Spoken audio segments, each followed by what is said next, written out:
Recently एक mother मुझे बता रही थी कि उनकी 1 साल की बच्ची को कुछ भी उठाकर मुंह में डालने की आदत है, let it be dust, stones, और एक बार तो वो फ्लोर में एक चींटी को देखकर उसके पीछे क्रॉल करने लगी, वो उसको पकड़कर मुंह में डालना चाहती थी।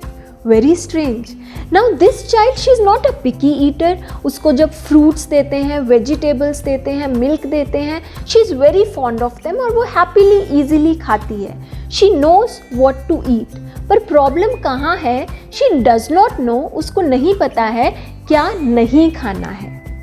तो जब हम किसी मैटर के बारे में खुद को एजुकेट करते हैं तो उसके 2 पहलू रहते हैं। एक पहलू क्या करना है और दूसरा पहलू क्या नहीं करना है। और कई बार ये क्या नहीं करना है वाला पहलू करना है वाले पहलू से भी ज़्यादा इम्पॉर्टेंट हो जाता है। तो इस प्रेगनेंसी सीरीज़ में अब तक हमने कुछ ऐसी चीज़ों की बात की जो कि करनी चाहिए। Morning 7 miracle drink, coconut water, positive emotions, और आगे भी हम ऐसी बहुत सी चीज़ों के बारे में चर्चा करेंगे जो कि प्रेगनेंसी के दौरान हमें प्रैक्टिस करनी चाहिए और खानी चाहिए। पर आज के वीडियो में हमारा टॉपिक रहेगा ऐसी 10 चीज़ें जो कि हमको प्रेगनेंसी के दौरान खाना अवॉइड करना चाहिए। अब ये 10 चीज़ें ऐसी नहीं हैं जैसे अल्कोहल, जंक फूड और स्मोकिंग, जो कि प्रेगनेंसी में क्या लाइफ की किसी भी सिचुएशन में हमें अवॉइड करनी चाहिए। पर ये 10 चीज़ें ऐसे आहार हैं जो कि वैसे तो बहुत पौष्टिक हैं, पर अगर हम प्रेगनेंसी में उनका सेवन करते हैं तो कई बार वो हमको फ़ायदे से ज़्यादा नुकसान पहुंचा सकते हैं। तो आइए जानते हैं क्या है ये 10 चीज़ें जिन्हें आपको प्रेगनेंसी के दौरान अवॉइड करना चाहिए। पहली चीज़ इसमें है कैफ़ीन। कैफ़ीन जो कि आपकी most of the beverages, coffee, T, soft drinks और बहुत से एनर्जी ड्रिंक्स, चॉकलेट्स इनमें पाई जाती है। तो कैफ़ीन का रेकमेंडेड अमाउंट ड्यूरिंग प्रेगनेंसी है 200 मिलीग्राम्स पर डे, जो कि 1 से 2 कप मीडियम साइज्ड कॉफ़ी का आप एक दिन में ले सकते हैं। अगर आप हैबिचुएटेड नहीं हैं और उसको कम्प्लीटली अवॉइड कर सकते हैं then very good, nothing better than that. पर अगर आप हैबिचुएटेड हैं then no more than 2 cups of any 200 milligrams of any caffeinated product in a day you should take. Now why? Because जो caffeine है वो आपके प्लासेंटा को cross करके फीटस तक पहुंचता है किसी भी और सब्सटेंस के जैसे, पर आपके फीटस में अभी वो एंजाइम्स डेवलप नहीं हुए हैं, उसमें वो एबिलिटी नहीं है टू डाइजेस्ट दैट कैफ़ीन। तो वो कैफ़ीन लेवल्स उसके बॉडी में बिल्डअप होते जाते हैं जिसकी वजह से उसको वो नुकसान पहुंचाते हैं and this can result in a low birth weight baby, यानी कि बेबी जिसका बर्थ वेट 2.5 किलो से कम रहेगा। और ना केवल न्यूबॉर्न बेबी में, पर आप प्रेगनेंसी में जो खा रहे हैं उसका इफ़ेक्ट कई बार बच्चे की एडल्ट लाइफ तक भी शो कर सकता है। स्टडीज़ दर्शाती हैं कि अगर एक्सेस कैफ़ीन मदर ने प्रेगनेंसी के दौरान ली है तो it has been correlated with chronic diseases. जब वो बच्चा बड़ा हो जाता है उसकी एडल्ट लाइफ में it can cause chronic diseases if during pregnancy he was exposed to excess caffeine. Second चीज़ जो आपको अवॉइड करनी चाहिए, raw sprouts. Now sprouts are an amazing super food during pregnancy. They are rich in protein, iron, folic acid. उसको आप different other vegetables, carrots and tomatoes, खीरा, कई चीज़ों के साथ कंबाइन करके ले सकते हैं और बहुत ही न्यूट्रिशियस सैलेड बना सकते हैं।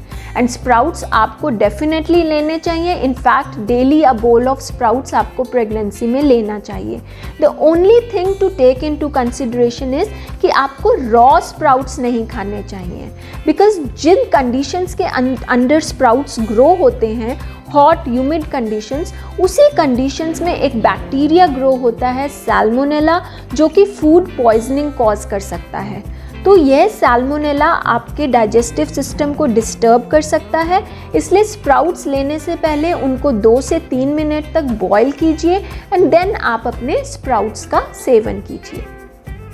तीसरी चीज़ है सिजेम सीड्स, यानी कि तिल, सफ़ेद तिल, काले तिल, कोई भी तिल।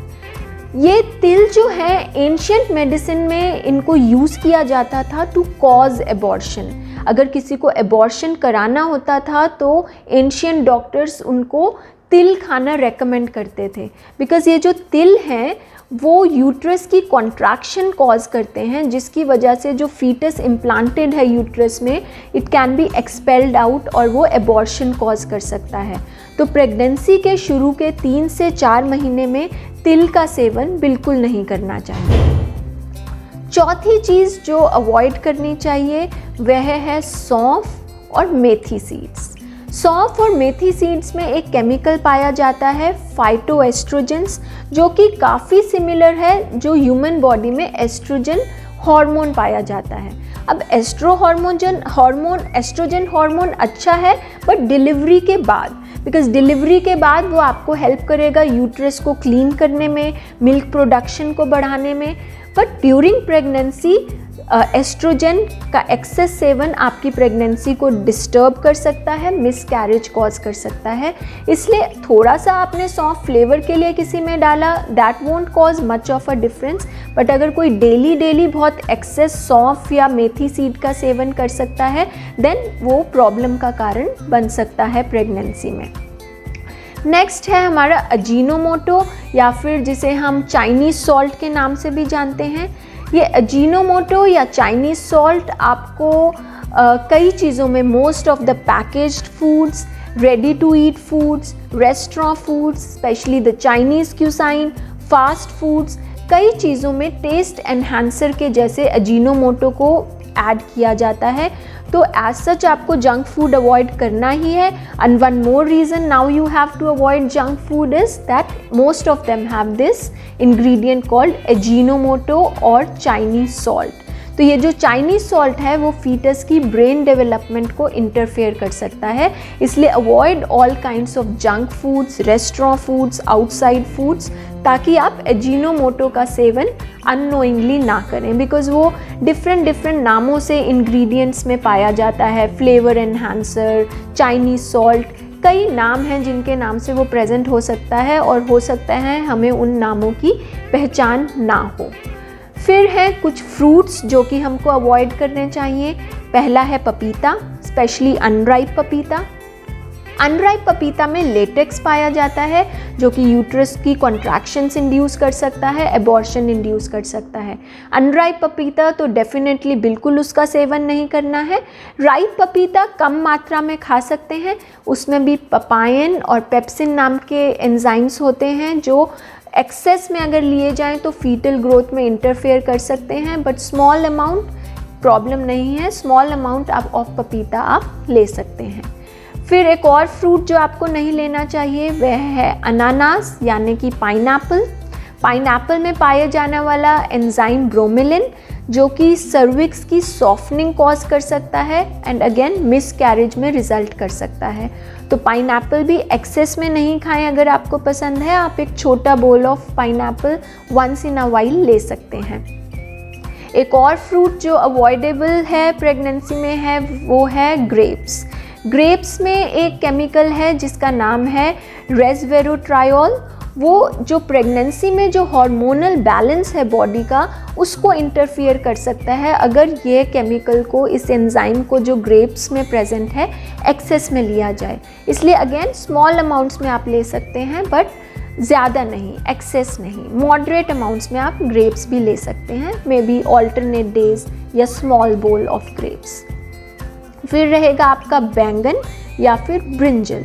ब्रिंजल को जनरली ट्रेडिशनल मेडिसिन में यूज़ किया जाता था अगर किसी लेडी को एमेनोरिया है। एमेनोरिया मतलब उसको रेगुलर मेंसेस या पीरियड्स टाइम पे नहीं हो रहे हैं, बहुत लंबा गैप हो रहा है या इरेगुलर पीरियड्स हो रहे हैं, तो रेकमेंड किया जाता है कि डेली हाफ ब्रिंजल खाने से मेंस्ट्रुअल साइकिल, पीरियड्स की साइकिल रेगुलेट हो जाती है। अब प्रेगनेंसी के दौरान हमको पीरियड्स नहीं चाहिए, हमको उस यूट्राइन लाइनिंग को एक्सपेल नहीं करना है, उसे मेंटेन करके रखना है। तो बैंगन जो कि मेंस्ट्रुअल साइकिल्स को रेगुलर बनाने के लिए वैसे बहुत अच्छा है, पर प्रेगनेंसी के दौरान जब हमको वो यूट्राइन लाइनिंग मेंटेन करके रखनी है तो बैंगन आपको नुकसान पहुंचा सकता है। तो बैंगन भी आपको प्रेगनेंसी में उसका सेवन कम रखना चाहिए या अवॉइड करें तो अच्छा है। उम्मीद करते हैं ये जानकारी आपको हेल्दी प्रेगनेंसी मेंटेन करने में मदद करेगी। धन्यवाद।